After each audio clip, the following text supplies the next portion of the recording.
एक दो क्वेश्चन में थोड़ी बहुत प्रॉब्लम थी। यस सर, कहीं कहीं ऑप्शन सर लग रहा है तो सर मिस प्रिंट हो गया सर। हाँ हाँ, कहीं कहीं कुछ क्वेश्चन में जो होगा वो थोड़ा सा जैसे कि एक सिराजुद्दौला वाला एक क्वेश्चन था ना, और एक क्वेश्चन जो था वो मराठा वाला था, इंग्लिश वाला, कि थर्ड बैटल ऑफ पानीपत। ठीक है सर यस सर, उसी क्वेश्चन में सर तो यही हाँ बोले। हाँ, पानीपत तो उसको तुमने सही किया है ना, पानीपत को उसको एंग्लो माइजोर वार मानना था। लेकिन सर सर और जब सर क्वेश्चन आवाज नहीं आ रही आदित्य, था आदित्य आवाज नहीं आ रही आपकी, बोलिए। सर, नेटवर्क इश्यू हो रहा है लगता है। हाँ, क्या प्रॉब्लम थी आपको? एक क्वेश्चन जो था उसमें थर्ड आंसर होगा, वो जो क्वेश्चन था कौन सा? सिराजुद्दौला वाले सर क्वेश्चन में ना। सिराजुद्दौला वाला क्वेश्चन तो सर आपका सिराजुद्दौला वॉइस ही लैग था। कर रहा है सर। नहीं, मेरा वॉइस तो नहीं लग कर रहा, नहीं देखे सर तो आपका आवाज क्लियर है। नहीं देखे अभिराज से थोड़ी बहुत प्रॉब्लम है आपको। आपको एक बार देखो, जैसे क्वेश्चन होना नेक्स्ट इस चीज का ध्यान रखना कि आप मुझे पर्सनली कांटेक्ट कीजिएगा, ग्रुप में नहीं, ठीक ना? क्योंकि ग्रुप में क्या करते हो तुम लोग, आंसर भी बताते हो, और आंसर बताने का प्रॉब्लम होता है कि हम उस क्वेश्चन को चाह कर भी चेंज नहीं कर पा रहे हैं, सबको पेनल्टी हमको देना पड़ेगा, ठीक ना? तुम जो स्क्रीनशॉट सेंड करे उसमें तुम लोग स्क्रीन खुद जो होगा ऑप्शन को ऑप्ट करके उसके बाद भेज रहे हो, ठीक है? तो अगर वैसे तो जनरली अगर ऐसा मिस्टेक होता नहीं है, लेकिन अगर हो रहा है तो वो क्वेश्चन मुझे आप पर्सनली सेंड किया कीजिए, ठीक है? ओके, ठीक है। किसी कोई प्रॉब्लम है क्वेश्चन से रिलेटेड? लास्ट क्लास में हम क्लास खत्म होने के पहले मैंने आपको बताया था कि इस बार का जो टेस्ट होगा वो टेस्ट सिर्फ और सिर्फ हिस्ट्री से होगा, सिविक्स से नहीं होगा, क्योंकि हिस्ट्री ये बहुत ही बड़ा चैप्टर था। अनुपम, क्लास में मैंने स्टार्टिंग में कहा कि आज काहूत नहीं हो पाएगा, एब्सेंट थे अभी स्टार्टिंग में। पापा चार्जर कहाँ है?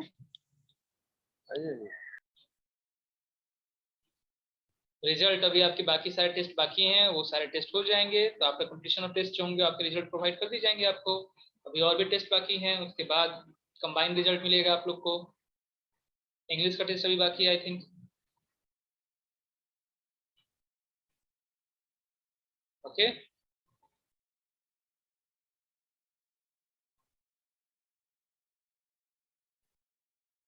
नेक्स्ट डे पक्का मुझे थोड़ा रिमाइंड करा देना, मैं ट्राई करूंगा कि नेक्स्ट पक्का का पक्का जो होगा वो काहूत हम लोग खेल लें, ठीक है? या नेक्स्ट मंडे को रखते हैं, नेक्स्ट मंडे को पक्का रखते हैं हम लोग, ऑलराइट?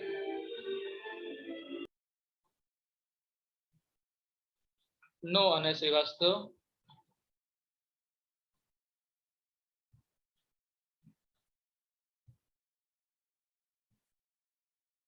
तो अभी भी एग्जामिनेशन होते हैं अगर आपके स्कूल में, तो क्या पर्टिकुलर सब्जेक्ट का रिजल्ट उसी दिन प्रोवाइड करता है? क्या आप सभी को वेट करना पड़ता है? You all have to wait, ठीक ना? आप सभी वेट कीजिए, सारे सब्जेक्ट जब हो जाएंगे तो पर्टिकुलर किस सब्जेक्ट में आपको कितने मार्क्स होंगे वो तो डेफिनेटली आपको बताए जाएंगे, ठीक? लेकिन जो ओवरऑल रिजल्ट होगा that will be shown only after the completion of result, not before that, okay? अने थोड़ा सा वेट करो ना, वेट करोगे तो अच्छा रहता है। सर ये कौन सा चैप्टर है सर, कौन से बुक का?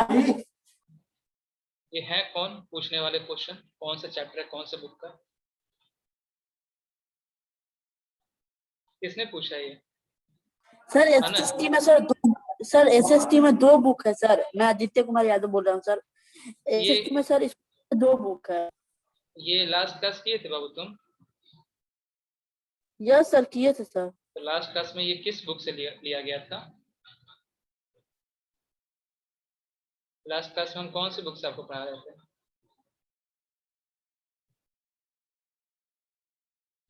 ओके सर, समझ गया सर। समझ गए ना आप? मुझे एक बुक सेंड किया गया रत्ना सागर का, ठीक ना? बहुत सारे बच्चों जिसने भी भेजा है वो रत्ना सागर का बुक सेंड किया है, तो रत्ना सागर भी आपके सामने अवेलेबल है, ठीक? ओके, पूर्णिमा का था ना ये रत्ना सागर? 2-4 बच्चों ने मुझे भेजा था, आदित्य ने भी भेजा था, ठीक है? तो रत्ना सागर भी आज हम लोग लेकर बैठे हैं, आज हमने एनसीईआरटी भी हम लेकर बैठे हैं और नोट्स भी लेकर बैठे हैं, ठीक? और किसी पब्लिकेशन का बुक मुझे किसी ने प्रोवाइड ही नहीं किया, मैंने कहा था कि जो भी पब्लिकेशन होगा मुझे प्रोवाइड कर दीजिएगा, ठीक ना? सर मैं सर मेरा भी रत्ना सागर ही है। हाँ, तो रत्ना सागर आज हम लेकर बैठे हुए हैं। रत्ना सागर में से कोई भी ऐसे सर टॉपिक मेरा थे जो ज्ञान है। ज्ञान था तो आपको सेंड करना था ना, लास्ट क्लास मैंने आपको प्रोवाइड बोला था आपको कि आप मुझे प्रोवाइड करो बुक, अगर कोई टॉपिक एक्स्ट्रा होगा तो हम डिस्कस करेंगे। जैसे रत्ना सागर में कुछ चीजें एक्स्ट्रा मिली मुझे, जैसे कि हमें नहीं पढ़ना है टाइप ऑफ सॉइल एज पर एनसीईआरटी, ठीक ना, लेकिन यहाँ पे टाइप ऑफ सॉइल दिया गया है, alluvial, black, red soil, laterite soil, तो हम उसको देखेंगे, पढ़ेंगे, माउंटेन सॉइल, ठीक ना। ओके, क्लास बिगिन किया जाए आज। सर एक टेस्ट के एक क्वेश्चन में डाउट था। हाँ बोलो। सर उसके ऑप्शन में दिया था कि लॉर्ड वेलेस्ली 1796 से 1805 के बीच थे। हाँ हाँ सर और बुक में रत्ना सागर में 1798 से 1805 के बीच दिया था। चलो कोई दिक्कत नहीं है, आपने वही ऑप्शन ऑप्ट किया है ना। नहीं सर, मेरी सर एक ही, सर 1700 और 1800 के बीच सिर्फ एक ही ऑप्शन था, उसी पे लॉक किए। हाँ बिल्कुल, तो वही करना था, वही आपको ऑप्ट करना था, ठीक ना। बिल्कुल मानते हैं अलग अलग बुक में, क्योंकि क्वेश्चन चेक करने वक्त मुझे भी ये चीजें दिखी थी, ठीक, दो दो अलग अलग डेट्स थे, लेकिन फिर भी मैंने उस क्वेश्चन को इसलिए रखा क्योंकि जो डेट थे वो ज्यादा वैरी नहीं कर रहे, ठीक है, अलग अलग बुक में अलग अलग डेट्स दिए गए। नहीं दिख रहा सर। स्क्रीन शो हो रहा है ना सबको? Yes sir. क्या Yes, ओपन है sir. अभी बाबू? Yes sir. यस क्या ओपन है अभी? रत्ना सागर का चैप्टर 2, आई थिंक ये हेडिंग में दिख रहा होगा, और सॉइल रिसोर्सेज आपको बोल्ड में दिख रहा होगा, दिख रहा है सभी यस को? सर। हाँ, तो देखो बाबू, यहाँ पे रत्ना सागर लेने से एक बेस्ट चीज तो हुई सर कि रत्ना सागर में बहुत, नेटवर्क वीक है सर। तो नेटवर्क दिखे तो बाबू उसको आप देखो, ठीक है। हम लोग क्लास शुरू करें आज का। Yes sir. हाँ, तो कॉमन लैंड जो था, कॉमन प्रॉपर्टी रिसोर्स, इसके बारे में हम लोग डिस्कस कर चुके थे, आई थिंक हम लोग डिस्कस कर चुके थे कॉमन प्रॉपर्टी रिसोर्स क्या होता है, ठीक है। और थोड़ा बहुत हम लोग कंडीशंस डिस्कस कर चुके थे, क्यों लैंड डिग्रेड कर रहा था, और मेन कॉज आया था that was population, population main cause आया था ना, ठीक है।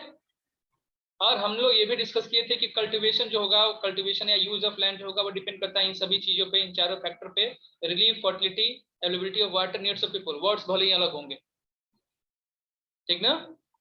अब देखो हमें डिस्कस करना है कि कंजर्वेशन यानी कि बचाना है, कंजर्व करना है, किसको?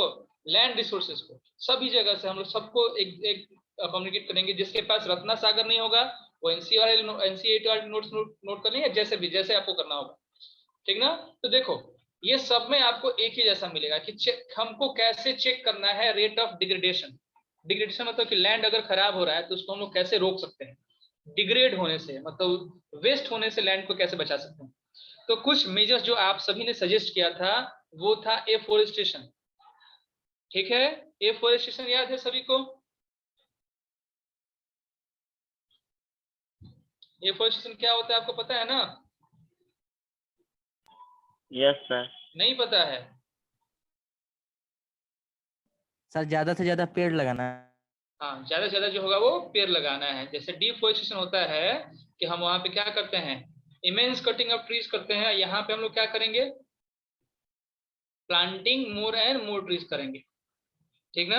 उसके बाद और हम लोग क्या कर सकते हैं, तो हम लोग केमिकल जो फर्टिलाइजर्स यूज कर रहे हैं उसके यूज को कम कर सकते हैं।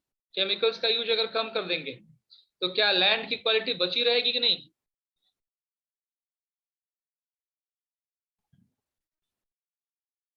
यस और नो? Yes sir. ठीक है।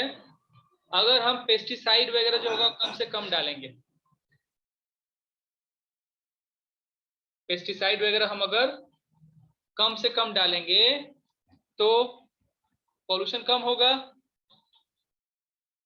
Yes sir. Overgrazing yes sir. Grazing, overgrazing, क्योंकि ओवरग्रेजिंग होती है तो जो भी आपके एनिमल्स है वो एनिमल्स क्या करते हैं कि रूट्स के साथ उखाड़ लेते हैं पौधों को, ठीक ना। तो वो भी क्या होता है, लैंड को डिग्रेड कर सकते हैं ना।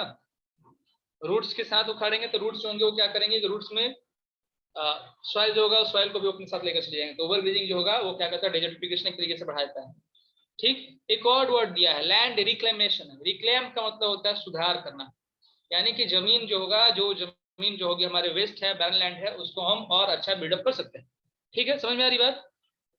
कोई प्रॉब्लम इसमें नहीं ना?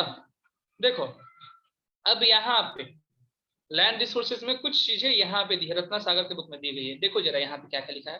तो यहाँ पे इसने लिखा है कि जो हमने बोला लैंड रिक्लेमेशन, यहाँ पे लिखा गया checking for the speed of desert, यानी कि डेजर्ट नहीं होने देंगे। ठीक ना। एडॉप्टिंग साइंटिफिक टेक्निक अपनाएं ताकि अधिक से अधिक लैंड जो होगा, लैंड को हम लोग डेवलप्ड बना सकें। साइंटिफिक टेक्निक अपनाकर हमको फर्टिलिटी नहीं बढ़ाना है, यहाँ पे लैंड जो होगा, लैंड को रोक के रखना है, लैंड जो होगा वो डिग्रेड ना करे। कंजर्व करेंगे सॉइल एंड फॉरेस्ट को बचाएं, लैंड अपने आप बच जाएगा। इरिगेशन फैसिलिटी इसको प्रोवाइड करें, ठीक है। मैन्योर और केमिकल फर्टिलाइजर, ठीक ना, इसको हम लोग इफिशियंटली यूज करना होगा, ठीक है। इफिशियंटली मतलब प्लानिंग करने के करना होगा। Afforestation and land reclamation, and last में है चेकिंग ओवर ग्रेजिंग। ये रत्ना सागर की बुक में दिया गया है, ठीक ना। समझ में आ रही सबको जिसके पास रत्ना सागर पब्लिकेशन है?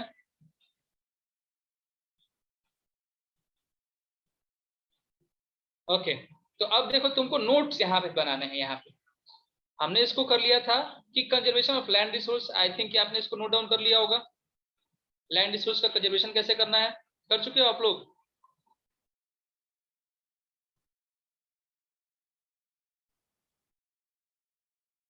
ठीक, यहां से यहां तक जो नहीं नोट किए इसको नोट डाउन कर लीजिए आप लोग। ये सर साइंटिफिक टेक्निक का एक बार एग्जांपल दीजिए। साइंटिफिक टेक्निक का देखो क्या होता है कि अभी अगर तुम देखोगे ना, कभी किसी फॉरेस्टर जो होंगे या हमारे आसपास में अगर कोई फार्मर होगा उनसे पूछना, तो होता है क्या है ना कि जमीन को चेक करवाया जाता है। जैसे आपकी मिट्टी है, अगर आपको उसको खेती करना है तो उसको क्या किया जाएगा कि वो लेकर जाते हैं। यहाँ पे भी है, हमारे छपरा में भी है, बाजार समिति की साइड में एक ऑर्गेनाइजेशन है जो कि चेक करता है मिट्टी की क्वालिटी। अब मिट्टी क्वालिटी चेक करके बता देंगे हाँ इसकी फर्टिलिटी हाई है, तो फर्टिलिटी अगर इसकी हाई होगी तो आपको इसमें कम से कम मैन्योर एंड फर्टिलाइजर होंगे मिलाने होंगे, ठीक है। अब आपको पता नहीं है तो आप बाकी खेतों की तरफ लगाए जा रहे हो मैन्योर फर्टिलाइजर, तो भाई ठीक है आउटपुट तो होगा, लेकिन वो मैन्योर फर्टिलाइजर क्या करेंगे, उसका जो होगा आपके पास अगर डिपोजिशन होगा तो आपकी फर्टिलिटी को लेकर जाएंगे ना, खत्म कर देंगे। तो यहाँ पे हमने क्या किया कि साइंस का जो होगा थोड़ा बहुत सहारा लिया और इससे हमने चेक कर लिया कि हम किस चीज को कितना यूज करना है। जब वो खुद फर्टाइल है तो क्या नीड है वहां पे, नेसेसिटी नहीं है कि हम वहां पे अधिक फर्टिलाइजर पेस्टिसाइड इंसेक्टिसाइड का यूज करें। तो यहाँ पे हमने एक साइंटिफिक मेथड लगाया, यस सर। ठीक है। या फिर क्या होता है जैसे कि वहां पे लैंडस्लाइड वगैरह होना शुरू होते हैं, लैंडस्लाइड एक हम लोग टॉपिक पढ़ेंगे। बड़े बड़े जो लैंड एरिया होते हैं वो स्क्रीन किस नहीं रहते दिख हैं। रहा सर। जिसको स्क्रीन नहीं दिख रहा है फिर से रिज्वाइन करो। डेजर्टिफिकेशन का मतलब डेजर्ट का बनना, डेजर्ट समझ में आ रहा है ना, रेगिस्तान। तो रेगिस्तान का अगर एरिया बढ़ते चला जाए, ठीक है, जहां पे सैंड अधिक है वो अगर एरिया बढ़ाते चला जाए तो वो कहलाता है डेजर्टिफिकेशन अभिराज, ठीक है। कोई और डाउट किसी को?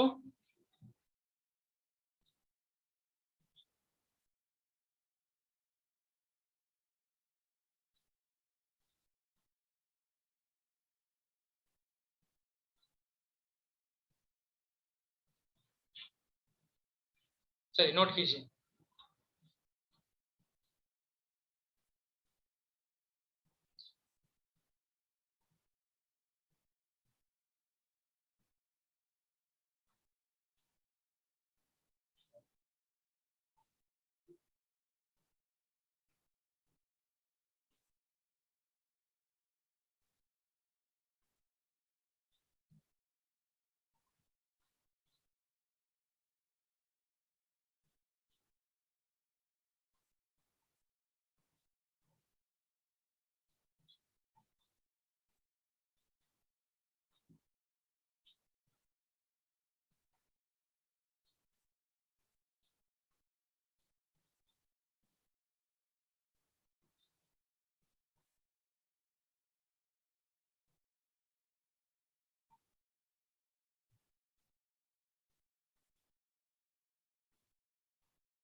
डन, अभिराज ने नोट कर लिया।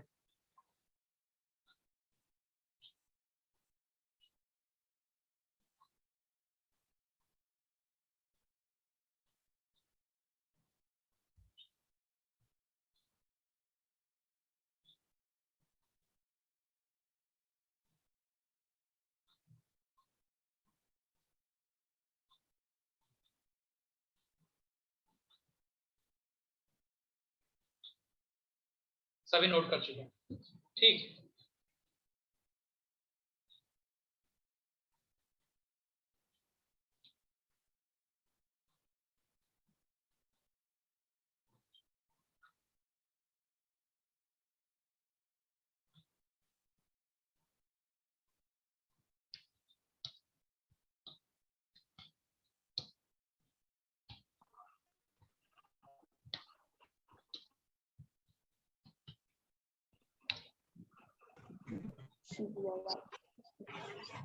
सर स्क्रीन से हट गया। हाँ हाँ मैंने शेयर अभी हटाया है, डोंट वरी।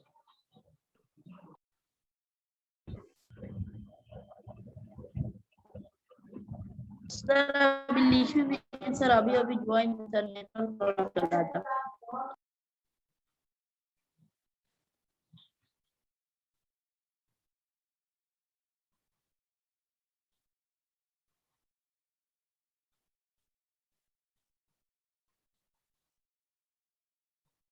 चलिए शेयर हो रहा है स्क्रीन आप लोग को? Yes sir. ओके यस देखो सर। एक वीडियो Yes, एक वीडियो हम देखते हैं जरा, ठीक ना, शांति से आराम से आप लोग इसको एक वीडियो को देखना।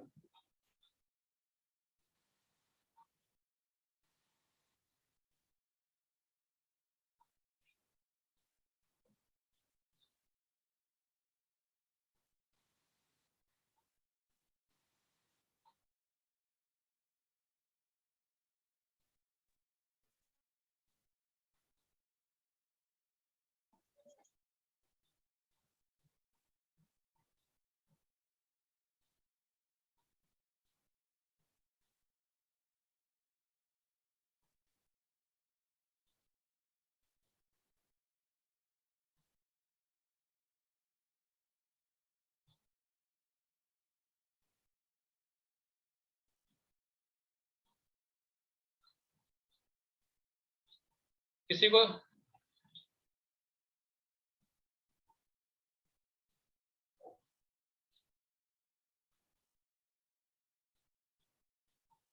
क्या सबको वीडियो दिख रहा है कि सबका स्क्रीन ब्लैक है? सर ब्लैक है। सबका सब ब्लैक है? सर वीडियो ब्लैक दिख नहीं है रहेगा बट सर कुछ नहीं दिख रहा है। फ्रीज हो गया सर, स्क्रीन सर फ्रीज हो बोर्ड दिख रहा है। Conservation of land board resource दिखाई दिखाई दे दे रहा है सर। अच्छा Yes, sir. नोट्स दिख रहा है। चलो सबके, चलो कोई बात नहीं, ठीक है कोई बात नहीं, नेक्स्ट टाइम हम लोग फिर कभी दिखा देंगे, ठीक ना। देखो जरा समझिएगा, कुछ लोगों को दिख भी रहा है। सर बोर्ड दिख रहा है सर बस। अच्छा कोई बात नहीं, चलिए सर एक बार फिर से वीडियो को रीओपन कर दीजिए। दिख रहा है सर, अब दिख रहा है सर, ओपन करने की जरूरत नहीं सर। अभी आप लोग क्या दिख रहा है स्क्रीन पे? Sir conservation of land, conservation of land land resources. Sir conservation of land. Sir conservation of land resource sir. Okay wait wait wait wait wait wait yes sir, now black screen दिखाई दे रहा है sir. Yes sir. Sir black screen हो क्या दिख गया रहा है? सर फिर से। यस सर, सर फिर से वीडियो आ गया। आ गया सर। यस सर, अब दिखाई दे रहा है। यस सर, आ गया। यस सर वीडियो आ गया सर, दिख रहा है। अब क्लियर है? सर साउंड नहीं आ रहा है। साउंड नहीं आ रहा सर। कोई बात नहीं, वीडियो देखना यस है, सर। वीडियो देखना है आप लोगों को, साउंड नहीं देखना है। मैं आपको एक्सप्लेन कर रहा हूँ।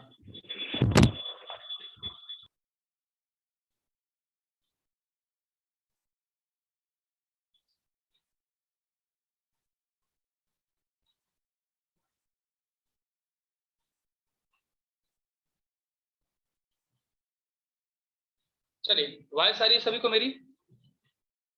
Yes sir. सुनिएगा सर देखिए, सॉइल फॉर्मेशन का जो सबसे पहला प्रोसेस होता है उसको हम बोलते हैं वेदरिंग। क्या बोलते हैं? वेदरिंग। और वेदरिंग में होता क्या है कि वेदरिंग के टाइम पे जो रॉक्स होते हैं, रॉक्स क्रैक कर जाते हैं, टूट जाते हैं, रॉक्स टूटते हैं। रॉक्स यानी क्या? पत्थर। पत्थर। अब ये पत्थर कैसे कैसे टूटते हैं वो हम लोग देखते हैं जरा, ठीक ना।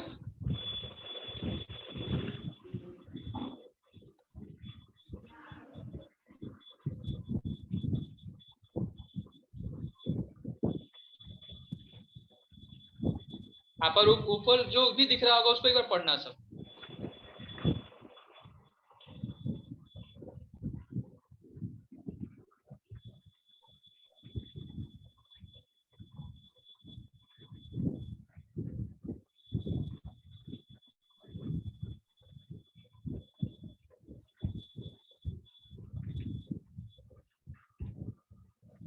चलिए देखिए, ये सबसे फर्स्ट पॉइंट आपको बता रहा है कि रॉक्स का जो फॉर्मेशन होता है इसमें various physical and biological process आते हैं, ठीक ना। तो यहाँ पे टेम्परेचर का इफेक्ट सबसे पहले शो कर रहा है।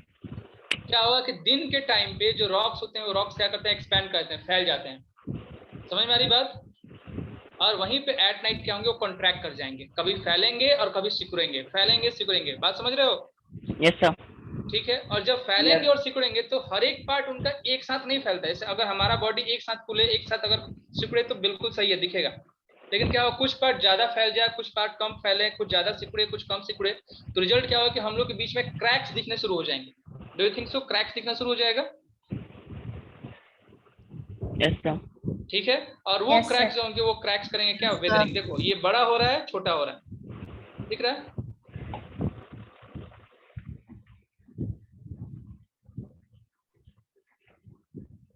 सेम रेट से कंट्रैक्शन रिएक्शन नहीं हुआ, बीच में क्या हुआ कि उसमें कुछ ना कुछ दरारें पड़ गई। सर आवाज sir. सर लैग कर रहा है। ये सर क्रैक कर गया sir.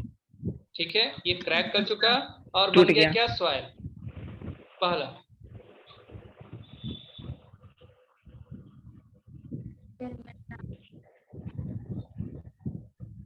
First type of weathering जो था वो हमने देख लिया। अब दूसरा रेनफॉल के चलते। सर ये वीडियो कुछ ज्यादा समझ में नहीं आ रहा है। आप एक बार देख लो फिर मैं इसको एक्सप्लेन कर रहा हूँ। सर रेन में तो क्रैक हो रहा है सर। अब देखो यहाँ पे क्या हुआ, रेनफॉल हुआ है, ठीक है। रेनफॉल के कारण क्या हुआ कि उस कभी कभी कुछ रॉक्स होते हैं, उस रॉक्स के अंदर देखो ये टाइनी वाटर ड्रॉपलेट्स आपको दिख रहे हैं अंदर, यस सर। ये चले गए। अब ये वाटर ड्रॉपलेट कभी फ्रीज कर जाएंगे, तो फ्रीज करेंगे तो क्या बनेंगे, बर्फ। Yes sir. आइस बनेंगे। अब आइस जो होंगे वो आइस एक्सपैंड करते हैं, आइस एक्सपैंड करते हैं ना। Yes sir. ठीक है, अब तुम समझ रहे हो कि तुम किसी चीज के अंदर घुसे और फिर क्या हुआ कि उसको एक्सपैंड कर रहे सर हो, वॉइस बड़ा कर रहा है सर। एक्सपैंड कर रहे हो, तो जब एक्सपैंड करोगे तो क्या होगा, वो टूट जाएगा। Yes sir. ठीक है, और ये टूट गया, तो ये किसके कारण वेदरिंग हुआ, तो ये वेदरिंग हुआ ड्यू टू रेनफॉल। ठीक,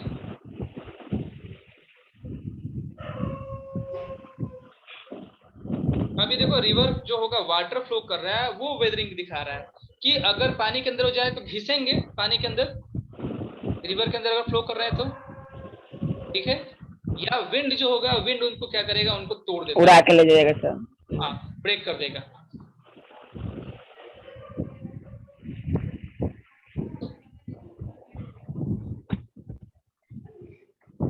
कीड़े आके खाना शुरू कर। अब ये देखो, ये जो तुमको दिख रहा है ना स्क्रीन पे, ये लाइकेंस हैं, लाइकेंस। ठीक है, लाइकेंस क्या होते हैं, तो एक तरह के पौधे हैं और वो इसको और ब्रेक कर देते हैं।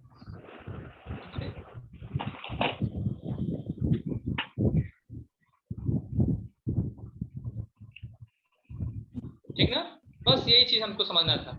ओके,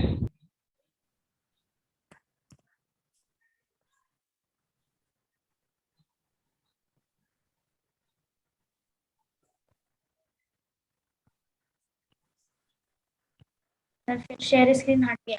हाँ शेयर इसके मैंने हटा दिया है।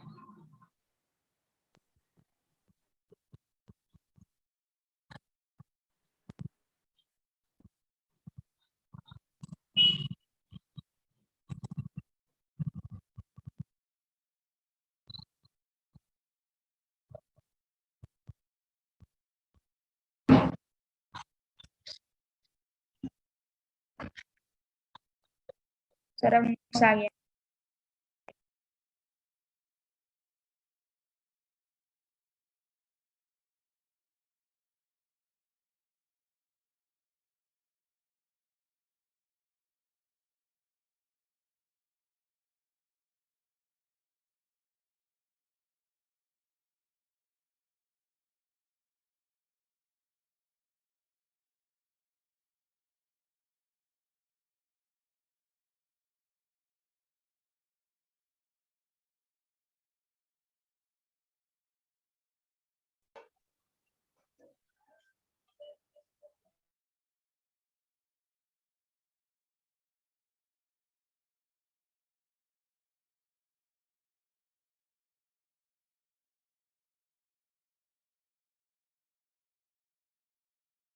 नहीं बाबू, ये जो प्रोसेस है ये सिर्फ बड़े रॉक के साथ ही नहीं होते हैं, स्मॉलर रॉक्स के भी साथ होते हैं। देखो क्या होगा, अब हमको समझना है पूरा वेदरिंग का प्रोसेस।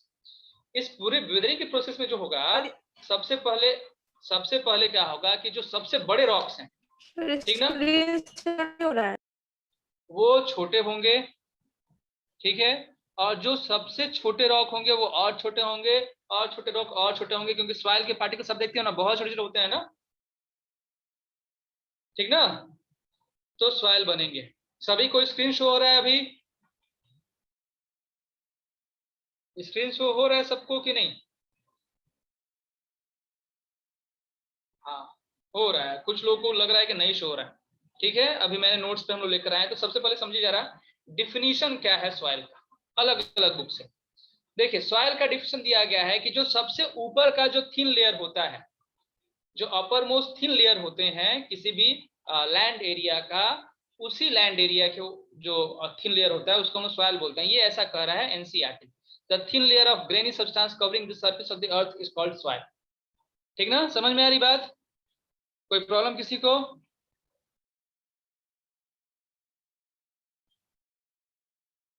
ठीक ना।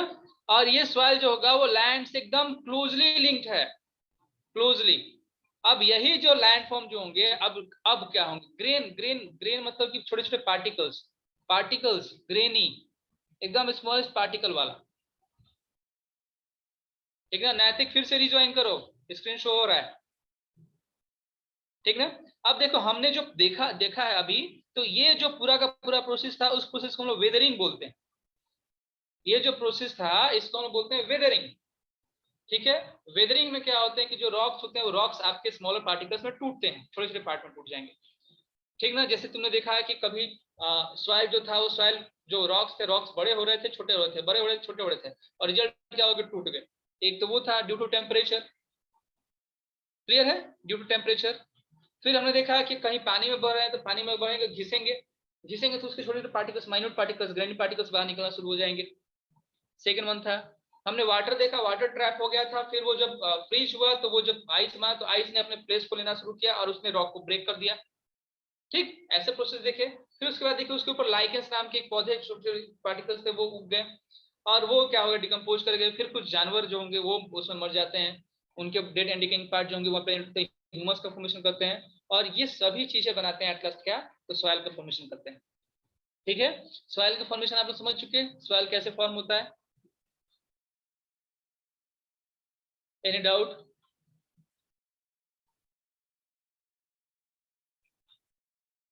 ठीक है, सबके बुक में यही दिया होगा, सबके बुक में यही प्रोसेस दिया होगा, सॉइल का फॉर्मेशन कैसे है।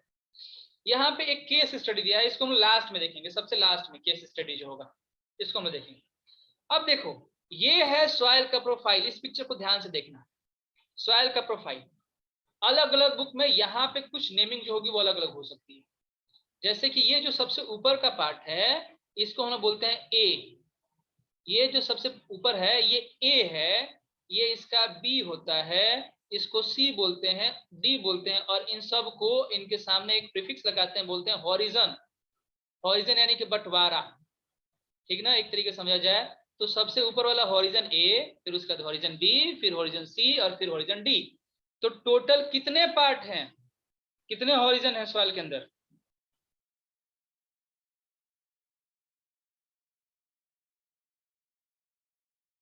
चार। कौन कौन से?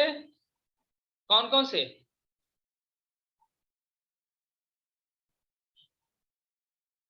Horizon A B C D. अब देखिए जरा, अब ध्यान देना, अब समझना।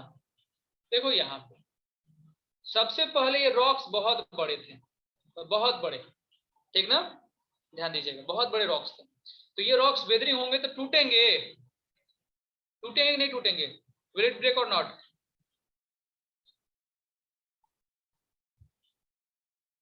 It will. तो ये देखिए ये सबसे बड़े आपके रॉक्स हैं, ये अभी टूटे नहीं, ये अभी टूटे नहीं है, लेकिन ये क्या होंगे? थोड़े छोटे छोटे टूट जाएंगे ना, बाद में वेदरिंग होगी तो। जैसे किसी ने कहा कि बड़े रॉक के साथ क्या होता है, तो जो रॉक ब्रेक करते हैं उस रॉक को हम बोलते हैं पेरेंट रॉक, और ये जो होगा हॉरिजन वाइज इसको हम बोलते हैं हॉरिजन डी। ठीक है, तो हॉरिजन डी का जो दूसरा नाम है वो क्या है? हॉरिजन डी का दूसरा नाम क्या है? What is the other name for horizon D? Parent rock, याद रखिएगा। और पेरेंट रॉक में सबसे बड़े बड़े रॉक्स होंगे, ठीक ना। अब इसके बाद यही रॉक्स वेदर हो रहे थे ना, यही रॉक टूट रहे थे, ठीक ना। तो ये रॉक टूट गए थोड़े से, तो अब इसके पार्टिकल्स जो होंगे अब थोड़े बहुत छोटे हो जाएंगे, थोड़ा छोटा होगा, ठीक है। ये क्योंकि यहाँ पे वेदर्ड हो गए, अब ये छोटे पार्टिकल्स हो गए, तो इसको हम बोलते हैं वेदर्ड रॉक मटेरियल, और इसका जो अदर नेम है ये कहलाता है हॉरिजन सी, ठीक ना, ये कहलाते हैं आपके हॉरिजन सी। तो सबसे बड़े पत्थर हॉरिजन डी में और उससे छोटे पत्थर किसमें, तो हॉरिजन सी में। ये दो चीज समझ गए आप लोग, कोई प्रॉब्लम? हाँ, इसमें भी रॉक हार्ड ही रहेंगे, रॉक फ्रैगमेंट्स रहेंगे, बिल्कुल रॉक फ्रैगमेंट्स, हॉरिजन सी यानी कि रॉक फ्रैगमेंट्स, बिल्कुल यही चीज है उत्कर्ष, इसको भी रॉक फ्रैगमेंट्स अलग अलग बुक में मिलेगा आपको। कोई प्रॉब्लम किसी को? ओके, अब क्या होगा, ये रॉक फ्रैगमेंट्स अब छोटे हो चुके हैं, और इतने पार्टिकल्स इतने छोटे हो चुके हैं कि अब प्लांट के जो रूट्स हैं वो कम से कम यहाँ तक आ सकते हैं, इसके अंदर पेंट्रेट नहीं करते लेकिन रूट्स यहाँ तक आते हैं। तो ये जो एरिया होता है जहाँ पे अब क्ले लाइक मटेरियल मिलना शुरू हो जाएगा, इसको हम बोलते हैं सब सॉइल, या फिर इसको हम लोग कौन सा हॉरिजन बोलेंगे, ये हॉरिजन कौन सा होगा? हाँ, बेड रॉक भी कहा जाता है, इसको बोलेंगे हम लोग हॉरिजन बी, और इसका दूसरा नाम क्या होगा, सब सॉइल।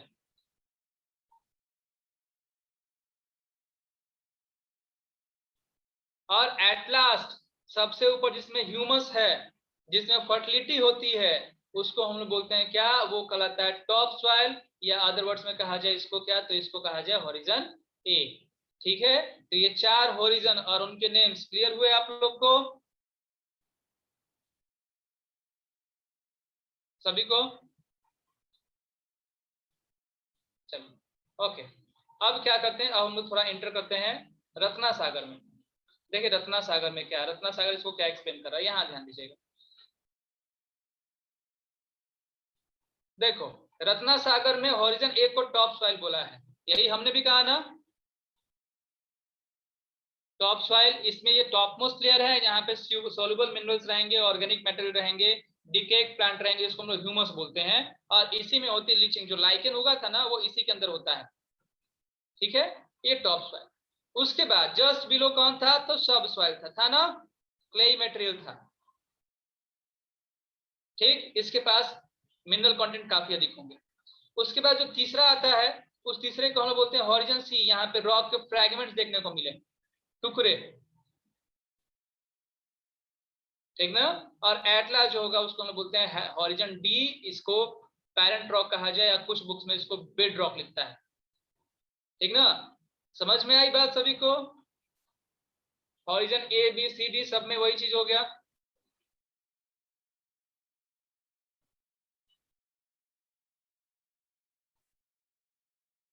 कोई डाउट किसी को है? नहीं ना, ओके। और जिसका भी मैकमिलन का किसी ने भी मुझे बुक सेंड किया, बाबू थोड़ा सा पीडीएफ बनाना, तो ऐसे बनाना कि हमको टोटली दिखाने में, शो करने में कोई प्रॉब्लम ना हो, उसको थोड़ा सा क्रॉप कर लीजिएगा अच्छे से, ठीक ना। किसी ने मुझे अभी सेंड किया है। तो देखो अब क्या होगा, डिफिनीशन क्या है सॉइल का, तो सॉइल का डिफिनीशन हो गया, the thin layer of granny substance covering the surface of the earth is called soil. दूसरा, सॉइल किससे मेड करता है, तो soil is made up of organic matter, minerals and weathered rock, इसी से बनता है, ठीक। फॉर्म जो होंगे डिटरमाइन करेंगे टाइप ऑफ सॉइल, हम लोग आगे टाइप ऑफ सॉइल देखेंगे रत्ना सागर से थोड़ा, तो बताएंगे लैंड फॉर्म कैसे डिपेंड करते हैं उस पर। अब इनमें देखो कि मिनरल एंड ऑर्गेनिक मैटर जो मिक्स करते हैं तभी सॉइल फर्टाइल बनेगा। फर्टाइल बनाने के लिए हमको मिनरल्स और ऑर्गेनिक मैटर उसके अंदर चाहिए, मिनरल्स यानी कि कुछ न्यूट्रिएंट्स, और ऑर्गेनिक मैटर यानी कि ह्यूमस, वो चाहिए होगा, ठीक। उसके बाद इस फिगर को दिखाया है यहाँ पे, देखिए रूट्स कहाँ तक गए हैं, रूट्स देखो कहाँ तक, किस सॉइल तक गए हैं रूट्स। शुभम रिज्वाइन कीजिए आप क्लास को, रूट्स किस हॉरिजन तक गए हैं, ठीक है, सब सॉइल तक जाते हैं, एंट्री हो रही है उनकी वेदर रॉक यानी कि हॉरिजन सी तक, सब सॉइल तक जाते हैं ना। तो देखो ये टॉप सॉइल में ह्यूमस है, दूसरे में जो होगा सब सॉइल है, तीसरा वेदर रॉक, और चौथा है पैरेंट रॉक, ठीक ना। क्लियर हुई बात? तो सबके बुक में यही देखने को मिलेगा, कोई एक्स्ट्रा चीज आपको देखने को नहीं मिलेगी, ओके।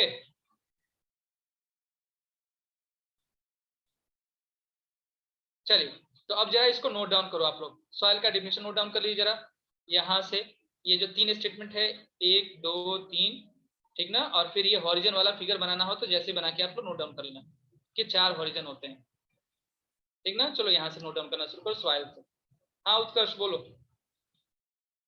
सर जो प्लांट्स होते हैं उनके जो रूट्स होते हैं वो हॉरिजॉन बी तक जाते हैं, तो जो ट्रीज होते हैं तो सर उनके रूट्स तो और सभी के मैक्सिमम अगर जा सकते हैं, कहाँ तक जा सकते हैं, तो हॉरिजन बी तक जा सकते हैं, ठीक है। हॉरिजन बी बहुत डेप्थ तक होता है।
सबसे अधिक हॉरिजन बी, ठीक ना।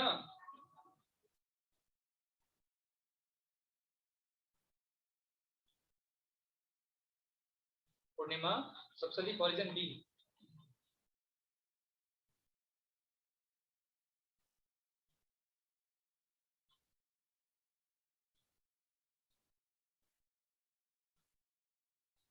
और सबसे कम होता है टॉप सॉइल। डन। चलिए ये बना लीजिएगा आप लोग।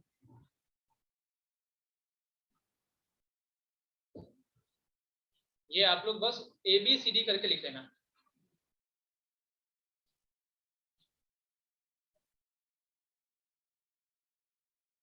ठीक है, आप लोग जूम इन जूम आउट कर लीजिएगा, मैं इसको पूरा ओपन कर दे रहा हूँ।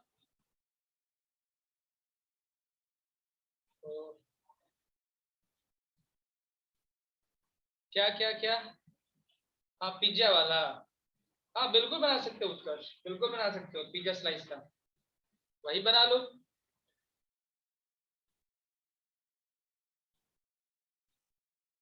कल हमने रिलीफ के ऊपर डिस्कस किए थे ना अनय, वही था लैंडफॉर्म।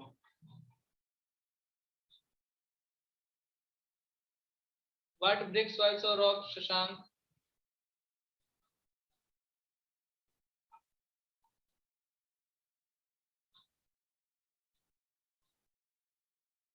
सबसे बड़ा लेयर जो होगा वो हॉरिजन बी का होता है, सबसे अधिक जो डेप्थ होती है ना वो हॉरिजन बी की होती है, सबसे थिक लेयर वही कहलाता है जनरल लेयर। सबसे कम जो होगा वो किसका होता है, तो इसका होता है।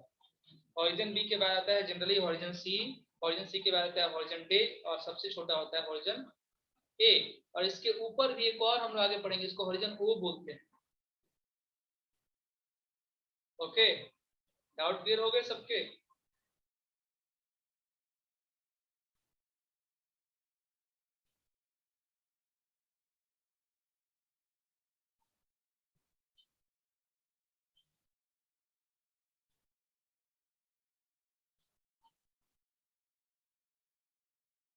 अपलोडेड है आशीष, अपलोडेड है ये लेक्चर, इसके पहले का लेक्चर इसी चैप्टर का ना बाबू आशीष?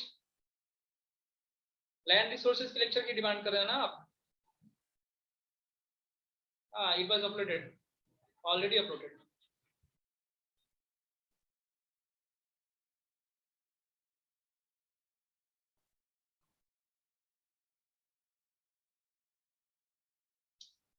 आगे बढ़ सकते हैं हम लोग।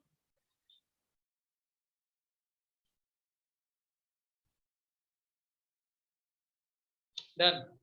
अब देखो फैक्टर्स ऑफ सॉइल फॉर्मेशन, देखो जरा यहां से देखते हैं।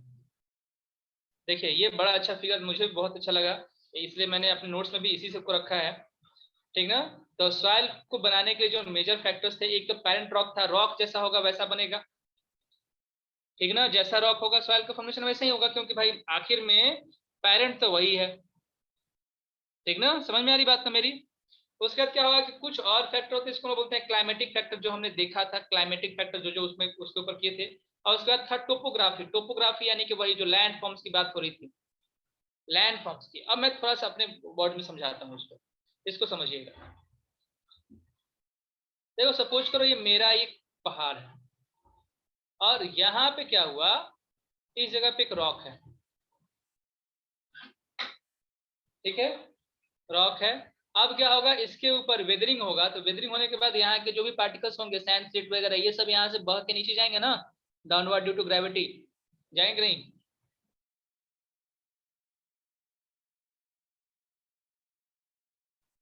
ठीक है, तो ये एरिया क्या होगा, इस एरिया में सॉइल बचने वाला है कि रॉक ही रहेगा?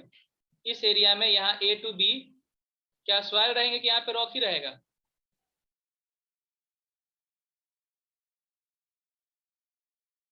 सॉइल रहेगा। आई डोंट थिंक सो नैतिक, हमको तो नहीं लग रहा है नैतिक नहीं बोल रहे हो, मुझे तो लग रहा है कि रॉक ही रहेगा। लेकिन इस एरिया में आकर डिपोजिशन हो जाएगा, यहाँ पे आकर जमा होंगे, यहाँ पे आकर जमा होंगे। देखो यहाँ से अगर फ्लो करना शुरू किया, अगर रिवर वाटर आया तो इसको लेकर बहा कर लेकर जाएंगे ना, टोपोग्राफी इसकी ऐसी है। लेकिन जमा कहाँ पे होंगे, तो जमा होंगे प्लेन्स में, प्लेन्स में ही जमा होंगे ना, ठीक है। तो जब प्लेन्स में जमा होंगे तो सॉइल्स कहाँ पे आएंगे, तो प्लेन्स के अंदर आएंगे। पायल सॉइल कहाँ पे आएगा, तो A to B में या B to C में, यहाँ पे अगर हम C डाल दे रहे हैं तो सॉइल का सेक्शन क्या होगा, A to B और B to C, B to C। तो यहाँ पे देखो टोपोग्राफी ने बताया ना सॉइल कहाँ पे रहेगा, हो गया। उसके बाद दूसरा जो फैक्टर है इसके ऊपर ह्यूमस, ह्यूमस का आना, ह्यूमस यानी कि प्लांट, तो प्लांट वगैरह जो होंगे वो आएंगे उसमें, डेड एंड डिकेइंग प्लांट, तो यहाँ पे फर्टिलिटी भी बढ़ेगी ना, इंक्रीज करेगी ना यहाँ पे फर्टिलिटी। बहुत सारे फैक्टर डिपेंड करते हैं। फिर इसके बाद वाटर इसको भी आते हुए लेकर जाएगा, कहीं जाकर जमा कर देगा, जिसमें एलुवियल सॉइल का फॉर्मेशन होगा, याद रखिएगा ये जो मैंने फिगर भी बना के समझाया है, ठीक ना। इसका टाइम लगता है भाई, टेम्परेचर के साथ साथ टाइम लगता है, तो जितना टाइम लगेगा उतना ही सॉइल जो होंगे वो उतना ही माइन्यूट होते जाएंगे, पार्टिकल्स टूटते जाएंगे। तो ये सारे फैक्टर्स दिया गया है, जैसे कि पेरेंट रॉक रखा गया है, तो पेरेंट रॉक उसका कलर, उसका टेक्सचर, कलर एंड टेक्सचर लगभग एक ही चीज होता है, केमिकल प्रॉपर्टीज के अंदर क्या मिनरल होगा और क्या वो परमिट करेगा वाटर वगैरह उसके अंदर पेनिट्रेट करने के नहीं, ये सब के सब डिपेंड होता है किस पे, तो पेरेंट रॉक पे। दूसरा क्लाइमेट, क्लाइमेट में हमने देखा temperature, rainfall, rate of water और ह्यूमस का फॉर्मेशन, ये चार चीज। ये रिलीफ में हमने देखा अल्टीट्यूड स्लोप, रिलीफ में हमने देखा, ठीक है, क्या अल्टीट्यूड एंड स्लोप। हमने देख ये कोई तुम्हारी प्रॉब्लम नहीं, मैंने भी इसको देखा है कि अब जब नेटवर्क कमजोर होता है ना, थोड़ा वीक रहता है, नेटवर्क नहीं मिलता है, तो खुद से तुम आउट हो जाओगे, डोंट वरी, ठीक है, आप रिज्वाइन करते रहना, कोई प्रॉब्लम नहीं है। और उसके बाद क्या होता है कि फ्लोरा फौना एंड, मतलब ये जो factors which forms the humus, ये कुछ चीजें, ठीक है, समझ में आ रही है आप लोगों को बात, कि ये कुछ फैक्टर्स हैं जो कि डिसाइड करते हैं formation of this soil. Clear है? अनय अनुपम बताओ मुझे। हाँ आदित्य आदर्श, आपको आपको कोई प्रॉब्लम आदित्य?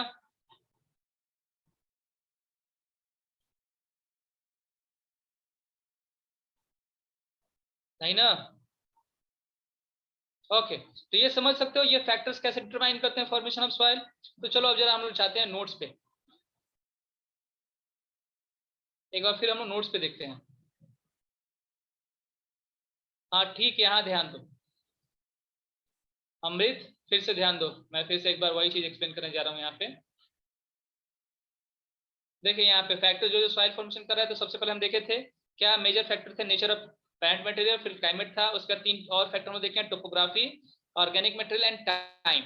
और उसके बाद ये जो चार्ट था वो चार्ट मैंने बना लिया है, वहीं से एनसीईआरटी से हमने लिया है, एनसीईआरटी का चार्ट, ये आपको यही सिंपल से बना लेना है, ठीक ना, इस चार्ट को आप बना लीजिएगा, ठीक। तो नोट्स में अभी आप ये लिख लो, या फिर आप सीधे यही बना लो, यही आप बना लीजिए, इस चार्ट को बना लीजिए, आपका क्लियर हो जाएगा। फैक्टर्स अफेक्टिंग सॉइल फॉर्मेशन यही डाल के, ठीक ना?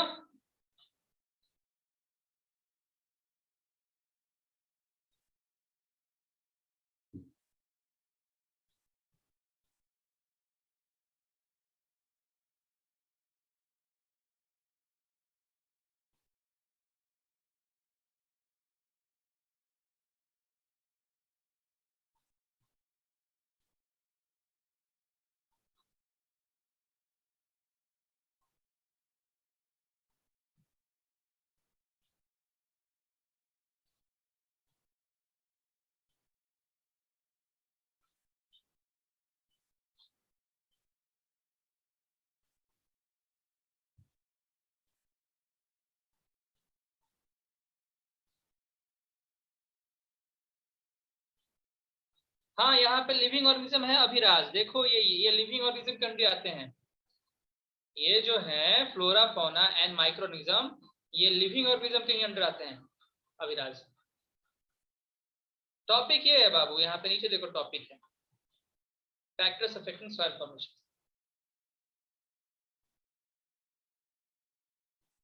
सभी क्वालिटी नहीं पूर्णिमा, जैसे कि टेक्सचर, कलर और मिनरल। जैसे मेरे रॉक में जो मिनरल्स होंगे ना, ठीक है, ये मिनरल्स सॉइल में भी रहेंगे, वो पक्का रहेंगे। जो इसका कलर होगा वो बहुत हद तक सॉइल के फॉर्मेशन, कलर के फॉर्मेशन को जो होगा डिसाइड करेगा। ठीक, बोलिए पूर्णिमा। Yes sir. और कुछ? No sir. एयरेशन का मतलब होता है कि एयर, जैसे कि सॉइल के अंदर पोर्स होंगे ना, तो इसमें एयर इजीली इंटर कर पाएगा, और एयर इंटर करेगा तभी उसी एयर को रूट जो होंगे वो ट्रैप कर पाते हैं। तो वो है एयरेशन से बना है वर्ड एयरेटिंग। बहुत लंबा समय लगता है सिद्धि, नॉट फिक्स, लेकिन हाँ इसमें सैकड़ों साल लग जाते हैं। बहुत स्लो प्रोसेस है फॉर्मेशन ऑफ सॉइल, बहुत स्लो, क्योंकि रॉक्स को खुद ब खुद टूटना है एकदम माइन्यूट पार्टिकल्स में। आप तोड़ने का ट्राई करोगे तो काफी लंबा समय लग सकता है। तो ये तो समझ जाओ कि ये तो नेचुरली हो रहा है, एक बहुत लंबा टाइम लगता है, इसीलिए इसको हम लोग एक नॉन रिन्यूएबल रिसोर्स के अंदर रखते हैं।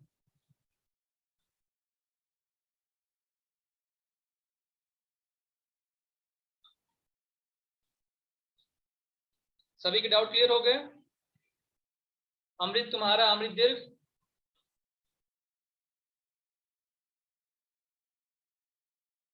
एग्जॉस्टिबल, हाँ खत्म हो जाएगा एक टाइम पे, अभी नॉन रिन्यूएबल रख रहे हैं, एग्जॉस्टिबल के अंदर आ रहा है। परमिएबिलिटी का मतलब होता है कि उसके अंदर होल्स होंगे, पोर्स होंगे। से सॉइल में तुम पानी डालते हो, तो सॉइल में कुछ पानी इंटर करता है ना अंदर, नैतिक। और अगर मान के चलो यही सीमेंटेड हो जाए, इसके सारे होल्स बंद कर दो, तब तुम पानी डालोगे तो क्या होगा? ये पानी इसके अंदर इंटर करेगा?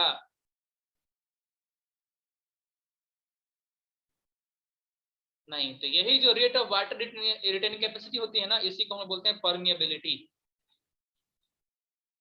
ओके,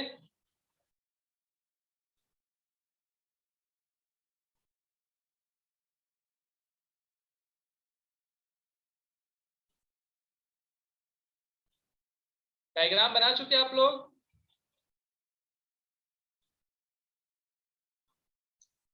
अभी देखो कुछ नहीं, ठीक है ठीक है, डू इट फास्ट, जल्दी कीजिए।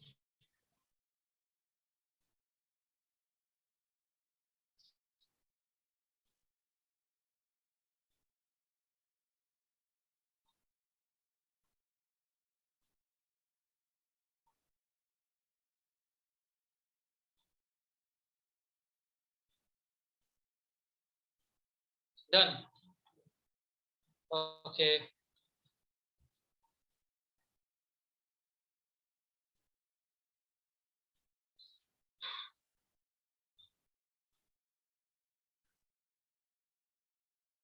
शुभम शिवम सर को कॉल कर लो एक बार, शुभम शिवम सर को कॉल कर लीजिए, क्या प्रॉब्लम हो रही है उन्हें बताइए आप। ओके, अब देखिए, अब कुछ एक्स्ट्रा चीज है, जरा हम लोग देख लिया जाए, ठीक ना? नोट डाउन आप लोग को भी करना है सबको, क्योंकि अच्छी चीजें हैं, जाननी चाहिए आप लोग को। ठीक है, हम लोग थोड़ा चले हैं अब रत्ना सागर में, सभी नोट करेंगे इसको, क्योंकि मैं टेस्ट में ये सब दूंगा। देखो, हमारे कंट्री में सॉइल को दो पार्ट में डिवाइड करते हैं। एक को हम बोलते हैं ना कि फर्टाइल है, फर्टाइल यानी कि फर्टिलिटी काफी अधिक है, उस पर काफी अच्छे से खेती हो सकती है। और एक को हम बोलते हैं स्टेराइल, बंजर भूमि। तो हमारे कंट्री में सॉइल को दो बेसिस में डिवाइड किया जाता है। एक को कहा जाता है उर्वरा, जिसका मतलब होता है फर्टाइल, और दूसरा नाम होता है ऊसरा, जिसका मतलब होता है स्टेराइल। ठीक ना। तो सॉइल को दो पार्ट में डिवाइड किया जाता है। कौन कौन से?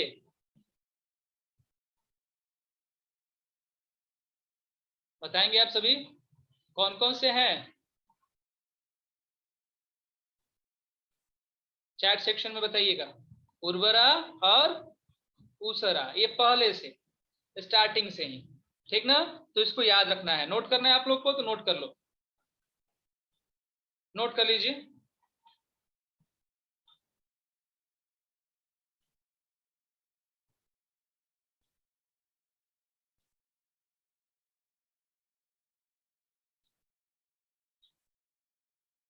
फर्टाइल होगा उर्वरा और स्टेराइल होगा ऊसरा। हेडिंग यहाँ पे है सॉइल रिसोर्सेज ऑफ इंडिया में लिख सकते हो। Soils, we classify soil on the basis of their fertility as.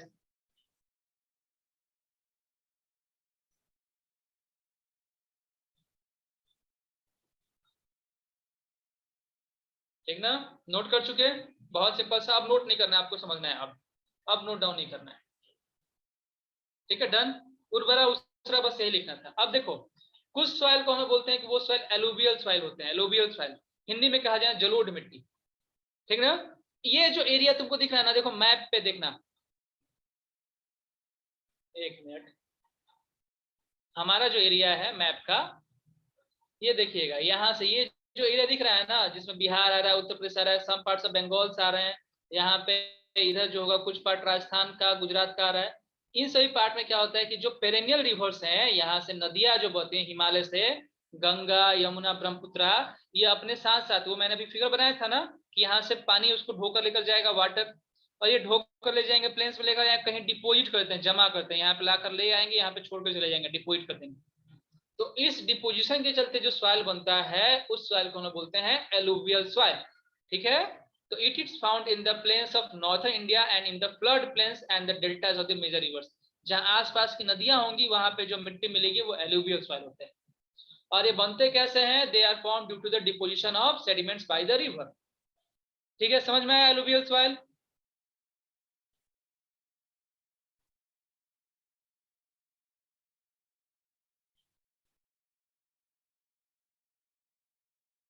Silt मतलब छोटे छोटे कंकर पत्थर, बहुत ही छोटे, माइन्यूट। ठीक है, चलिए अब दूसरा देखो। ये फिगर नोट नहीं करना है आप लोगों को बाबू। यहाँ पे ऐसा मानते हैं कि इसके आसपास में बहुत सारे वेल्केनो थे। तो वेल्केनो जब फटते हैं तो अपने अंदर से रॉक जो मोल्टेन फॉर्म में होते हैं, इसको हम बोलते हैं मैग्मा। इसको बाहर निकालते हैं, इसको बाहर निकालते हैं ना। ठीक है।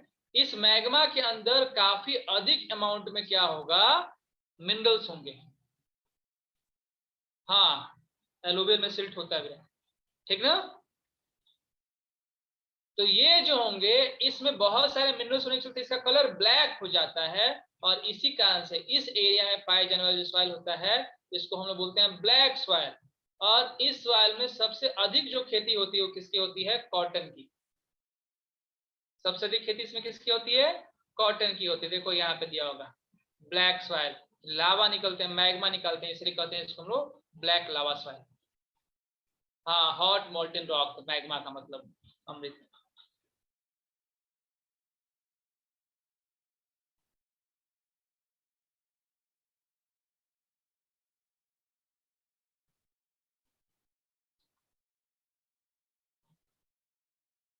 ठीक है, ब्लैक सॉइल समझ में आया?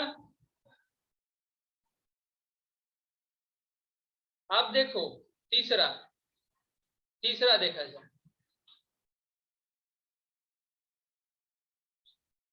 ये जो एरिया तुमको दिख रहा है, इस एरिया में भी वैसे ही जो हो गए, रॉक्स के फॉर्मेशन के कारण इसका फॉर्मेशन हुआ है, लेकिन इसमें अधिक अमाउंट में प्रेजेंट होता है फेरस, आयरन। इसके अधिक, इसमें अधिक अमाउंट में है आयरन। तो हाई फेरस कंटेंट के चलते ये जो एरिया होता है, इसका जो कलर होता है वो होता है रेड, या फिर कहीं कहीं बुक में तुम देखोगे ना तो कुछ कुछ बुक में येलो भी लिखा होगा। इसका कलर होता है रेड और येलो भी, इसलिए इसको बोलते हैं हम लोग रेड और येलो सॉइल। ठीक ना। मैप देख लीजिए।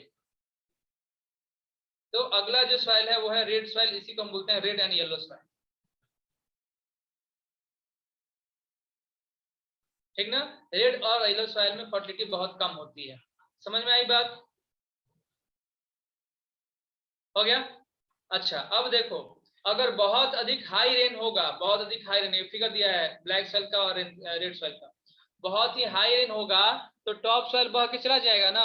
रेनफॉल अगर बहुत ज्यादा होगा तो टॉप सॉइल बह जाएगा। पूर्णिमा समझ में आ रही बात आपको? जिस जो रत्ना सागर वाले हो तो पक्का ध्यान देंगे, सबको तो ध्यान देना ही है, ठीक ना। तो अपर लेयर उसका बह के चला जाएगा, उसकी फर्टिलिटी लूज कर जाएगी, सॉइल की फर्टिलिटी लूज कर जाएगी, और इसी कारण से वो जो सॉइल होगा वो अब लेस फर्टाइल हो जाएगा, और ऐसे सॉइल को हम बोलते हैं laterite soil. Is it clear? Laterite soil क्या होगा? हो गया। अब दूसरा बच्चा माउंटेन एरिया में, देखो ये जो माउंटेन एरिया है या जो फॉरेस्ट एरिया है, इस एरिया में जो सॉइल मिलते हैं उसको हम बोलते हैं माउंटेन और फॉरेस्ट सॉइल। पूरा नाम अलग बुक में अलग भी दे सकता है, माउंटेन और फॉरेस्ट सॉइल, ठीक है। और जो राजस्थान वगैरह में चले जाओगे, यहाँ पे इस एरिया में चले जाओगे तो यहाँ पे जो सॉइल मिलेगा, इस सॉइल को हम बोलते हैं डेजर्ट सॉइल। देखो इस एरिया माउंटेन मिलता है, रॉक मिलता है, तो इसको हम बोलते हैं माउंटेन और फॉरेस्ट सॉइल यहाँ पे। और ये जो था राजस्थान का जो एरिया हो गया, यहाँ पे मिलता है हम लोग को एरिड सॉइल, इसके बोलते हैं हम लोग डेजर्ट सॉइल, ठीक है। सबके डाउट्स क्लियर हुए ये टाइप ऑफ सॉइल के बारे में? तो आप लोग बस लिख लीजिएगा, there are majorly 6 type of soils, और ये यहाँ पे दिया हुआ है, ठीक ना। मेन जो होंगे वो 6 तरह के सॉइल होते हैं, और वो यहाँ पे नाम दिया गया है, आप लोग जूम करके इसके नेम्स लिख लोगे, mountain, alluvial, red, black, laterite and desert, बस इतना ही नोट डाउन करना है और कुछ नहीं।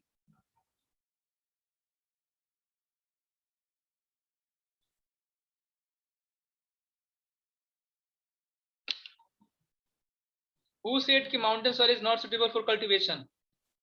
बिल्कुल होते हैं सुटेबल फॉर देयर, वो माउंटेन सॉइल है, माउंटेन फॉरेस्ट सॉइल है, हाईली फर्टाइल होते हैं वहां पे हम लोग कल्टीवेशन कर सकते हैं टी की। सबसे लेस फर्टाइल सॉइल जो होगा वो आपका एरिड सॉइल है बाबू। ओके अभिराज,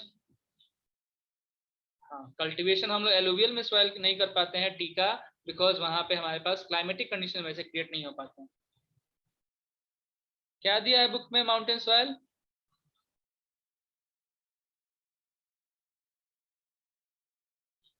हाँ बिल्कुल होता है, माउंटेन एंड फॉरेस्ट सॉइल दोनों एक ही नाम है। बुक में क्या दिया हुआ अभिराज?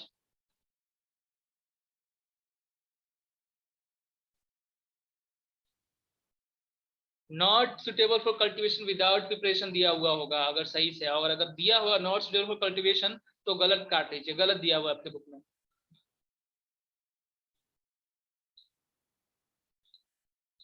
ओके बात नहीं समझे हम तुम्हारी पूर्णिमा? बोर्डिंग होने पर जो सॉइल निकलता है वो टॉप सॉइल होता है, बोर्डिंग होने पर। अच्छा तुम्ही ने सेंड किया है ना, उसको फिर से रीसेंड करना मुझे। मैकमिलन पब्लिकेशन है ना आपका रवि अविराज, उसको मुझे फिर से रीसेंड करना, रीसेंड करना अच्छे से, उसको क्रॉप करके, हो सके तो अपने घर में कोई होगा उसका हेल्प ले लेना।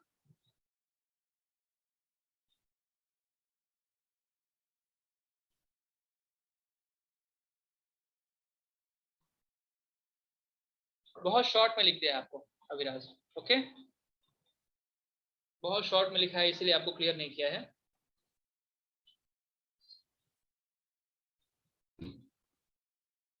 किसने नो कहा है अभी?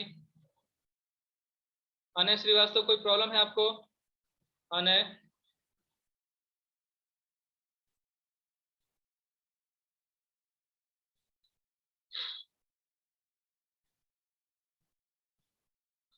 तो क्रॉस साइन आपका दिख रहा है मुझे, नो का सिंबल आपने सेंड किया मुझे।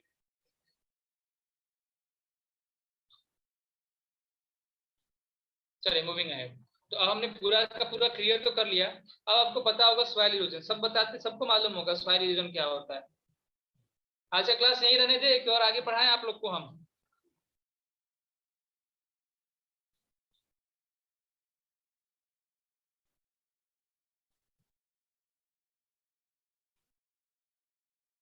इरोजन पढ़ा के खत्म कर देते हैं आज, कम से कम इरोजन कर लिया जाए, खत्म हो जाएगा। तो सॉइल इरोजन क्या होता है? तो सॉइल इरोजन एक ऐसा प्रोसेस होता है, इसमें ना रिमूवल होता है टॉप सॉइल का। देखो यहाँ से डिफिनेशन नोट कीजिएगा, मेरे नोट से भी अच्छा डिफिनेशन यहाँ पे दिया हुआ है। The removal of top soil is known as soil erosion. दिख रहा है आप लोग को? और क्योंकि टॉप सॉइल में होता है क्या, हाँ, टॉप सॉइल में क्या होता है, ह्यूमस होता है। तो जब वो खत्म हो जाते हैं, ह्यूमस जब चले जाते हैं तो उसकी फर्टिलिटी लूज हो जाती है, और सॉइल अपनी फर्टिलिटी लूज करता है ड्यू टू इरोजन। तो ठीक, डिफिनेशन क्लियर हो गया कि व्हाट इज सॉइल इरोजन, ठीक ना? नोट कर लोगे? ये सबके बुक में दिया होगा, जैसे कि एनसीईआरटी भी अगर आपके पास अवेलेबल होगा तो एनसीईआरटी में भी आपको इजीली दिखेगा सॉइल इरोजन का डिफिनेशन।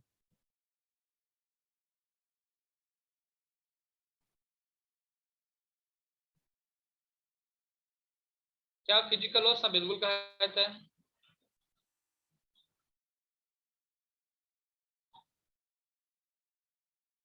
ठीक है, हो चुका।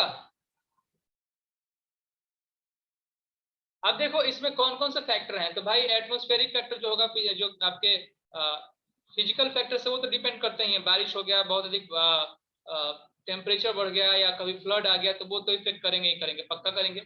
लेकिन इसके अलावा हम लोग भी कुछ काम करते हैं। इसके काम क्या होता है कि ये अपना इफेक्ट करना शुरू करते हैं, सॉइल इरोजन हो जाता है। जैसे कि हम करते हैं डिफॉरेस्टेशन, या ओवर यूटिलाइजेशन कर देंगे लैंड का, ओवर ग्रेजिंग कर देंगे, या अनसाइंटिफिक मेथड ऑफ फार्मिंग कर देंगे, तो सॉइल इरोजन हो जाएगा। ठीक है, समझ में आ रही बात? तो सॉइल इरोजन के कॉजेस क्या क्या है, ये भी आपको दिख गया, दिखा। फिजिकल फैक्टर जैसे कि स्लोप था, भाई देखे थे, स्लोप होगा तो अधिक यहाँ पे गिर जाएंगे। Intensity of rainfall, high rainfall होगा तब, या विंड अगर बहुत अधिक आएगा तो वो भी बहा कर लेकर चला जाएगा। ठीक ना? सॉइल इरोजन समझ में आया आप लोग को? पढ़े होगे सब पहले भी सॉइल इरोजन। अब देखो सॉइल को कंजर्व करना है, तो कंजर्व करने के लिए कुछ कुछ जो मेथड होते हैं, कंजर्व करने के लिए, वो हो गया एफोरेस्टेशन। अभी मैंने साइंटिफिक मेथड डिस्कस किया था। उत्कर्ष पूछ रहे हैं, sir please explain the unscientific farming method.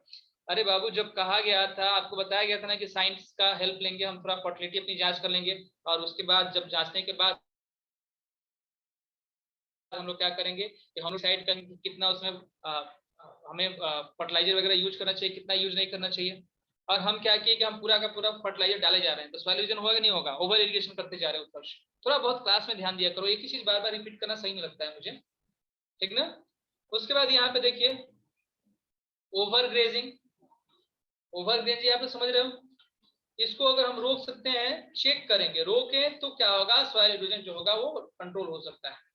अगर इसमें आप लोग सेटिस्फाइड नहीं होगे तो मुझे पक्का बताना कि हाँ सर ये मुझे समझ में नहीं आ रहा है। उसके बाद हम लोग क्या कर सकते हैं, rotation of crop, strip cropping, terrace and contour bunding, काउंटरफ्लाइंग और कवर क्रॉप। ये हम लोग देखते हैं जरा यहाँ से एनसीईआरटी के रूप से। देखिए जरा, देखो यहाँ पे ये जो फार्मिंग मेथड है इसको हम लोग टेरेस फार्मिंग बोलते हैं। दिख रहा है? देखो यहाँ पे लग रहा है सीढ़ी बनाया हुआ होगा, ऐसा कुछ स्टेप बना होगा। देखिएगा क्या होता है कि जो माउंटेन एरियाज होते हैं उस पे कटिंग कर देते हैं कि हाँ यहाँ पे ये बाउंड्री से यहाँ इस बाउंड्री तक, इस बाउंड्री से इस बाउंड्री तक, इस बाउंड्री से, जैसे हम लोग घर में सीढ़ियाँ होती है ना, वैसे यहाँ पे खेती की जाएगी। और इसको अब यहाँ पे रोक दिया जाएगा, इस जगह इसको, यहाँ पे इस जगह बैरियर बना दी जाएंगे। अब क्या होगा, जब वाटर का फ्लो होगा तो ये यहीं से यहीं तक बहेंगे। अब इसका जो सॉइल होगा वो पहले ऐसे ऊपर से सीधे नीचे चला जाता था, अब नहीं आएगा, अब रिस्ट्रिक्शन लग गए। तो इस फार्मिंग में हम लोग क्या होता है कि अब सॉइल इरोजन को हम रोक सकते हैं, प्रोसेस स्लो हो जाएगा ना, रेट ऑफ सॉइल इरोजन। ठीक है, तो ये जो मेथड होता है ये कहलाता है आपका terrace farming. Is it clear terrace farming क्या है?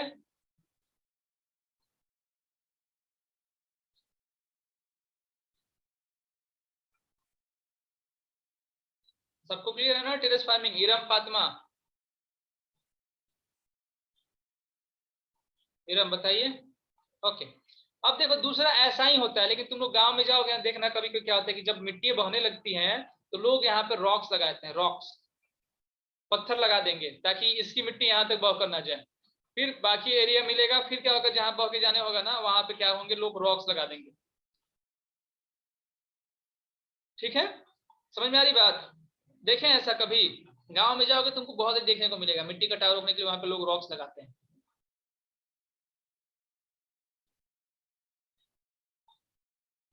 देखें कभी आप लोग? तो ये जो अब इस एरिया में हम खेती कर सकते हैं, तो ये हमने लगा दिया काउंटर, काउंटर लगा दिया ना, इसको हम बोलते हैं कंटूर फ्लोइंग। कंटूर देखो यहाँ पे, ये एक एरिया में खेती होगी, अगले कुछ एरिया में खेती नहीं होगी, फिर खेती होगी फिर नहीं होगी, फिर होगी फिर नहीं होगी, फिर होगी फिर नहीं होगी, ठीक ना? हाँ, तो ये कंटूर फ्लोइंग कहलाता है, ऐसा। ठीक है, समझ में आ रही बात? अब देखो और काम कर सकते हैं हम, जैसे कि हमारा ये खेत है, यही खेत मान लेते हैं, तो इस खेत के चारों तरफ हम ट्रीज लगा दिए, चारों तरफ ट्रीज लगा दिए, यहाँ पे यहाँ पे यहाँ पे यहाँ पे यहाँ पे सभी जगह हम ट्रीज लगा दिए। तो ट्रीज लगा दिए, तो जब वाटर को हम फ्लो कराएंगे तो वाटर जो होंगे यहीं पे रिटेंट हो जाएंगे ना। अगर हम इसके अंदर खूब इरिगेशन कर रहे हैं तो पानी अब इसके बाहर बह नहीं जाए, क्योंकि इस ट्रीज की वाटर रिटर्न करने की, ये वाटर को रोक लेते हैं अपने पास। तो अब ओवरफ्लो ऑफ वाटर नहीं होगा आउटसाइड द फील्ड, ठीक है? तो सॉइल इरोजन भी यहाँ पे नहीं होगा, इसको हम बोलते हैं शेल्टर बिल्ट। देखो यहाँ पे ट्रीज लगाए गए हैं, इस जगह देखिएगा, ये फिगर में शेल्टर बिल्ट लगाया गया है, दिख रहा है?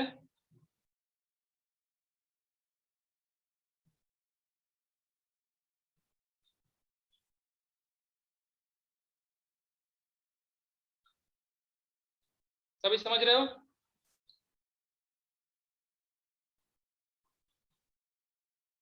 रिस्पॉन्स नहीं कर रहा कोई।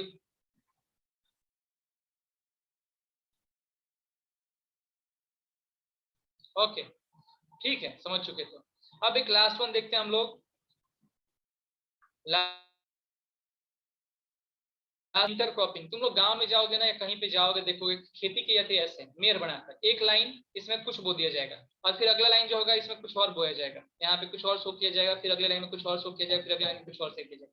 यानी कि एक ही ट्री, एक ही खेत में बहुत सारे लाइन, यहाँ पे एक लाइन में अगर हमने क्रॉप ए बो दिया है तो दूसरे में बी, ठीक है, फिर तीसरे में क्रॉप ए, और फिर चौथे में क्या होगा, क्रॉप बी, फिर पांचवें में क्रॉप पे, ऐसा करके खेती की जाती है। इसको हम बोलते हैं इंटर क्रॉपिंग, ठीक ना?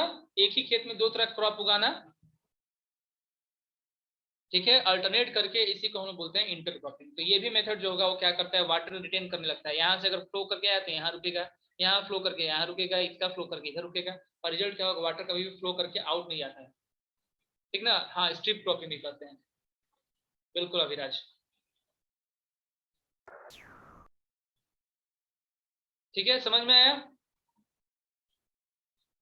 तो सबके बुक में दिया होगा, और सभी अपने अपने बुक से क्या करेंगे कि आप मुझे क्वेश्चन आंसर करके दिखाओगे होमवर्क में कि डिफाइन करना है सॉइल इरोजन। नहीं, नेक्स्ट मंडे को, लेकिन मुझे कोई याद करा देगा तब। आपकी ड्यूटी है कि आप मुझे बता दोगे सैटरडे को कि सर कहूत करना है। ओके उज्जवल, आप में से कोई मुझे अगर याद दिला देगा तो मैं पक्का तब तक कहूत क्रिएट कर लूंगा। ओके, तो देखो आपका होमवर्क क्या है, आपको अपना डिवाइस अनलॉक करना होगा। होमवर्क में सबसे पहले आप करोगे डिफाइन सॉइल इरोजन, ठीक है, दूसरा what are the major causes for soil erosion, और तीसरा आपको करना होगा how can we check soil erosion. ये 3 क्वेश्चंस आप मुझे करके सेंड करोगे। Is it clear?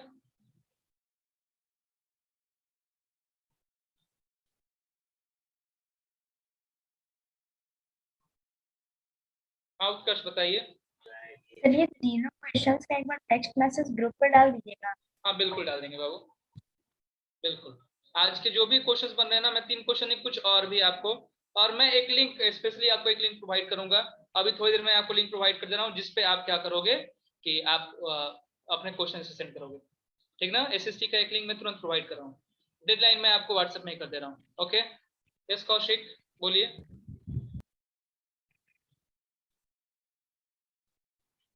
Kaushik sir वही सर पूछना था कि सर कब सबमिट कर देंगे? मैं अब दे दे रहा हूँ, अगले क्लास के पहले, अगला क्लास सैटरडे है ना, उसके पहले फ्राइडे तक आप सबमिट कर सकते हो, you have enough time. Class अब लीव कर सकते हैं। और जो सर और सर जो लिंक भेजेंगे सर, उस लिंक में क्या होगा? उस लिंक में बिल्कुल वैसा ही होगा जैसे आप अपना होमवर्क अपलोड करते हो ना, यस सर। वैसे ही, बस कंडीशन होगा कि आपको पीडीएफ फॉर्मेट में अपलोड करना है, आप इमेज नहीं अपलोड कर पाओगे। ओके, सर आप लीव कर सकते हैं, क्या सर लीव कर सकते हैं। आवाज नहीं आ रही आपकी? सर एक डाउट था, द लीड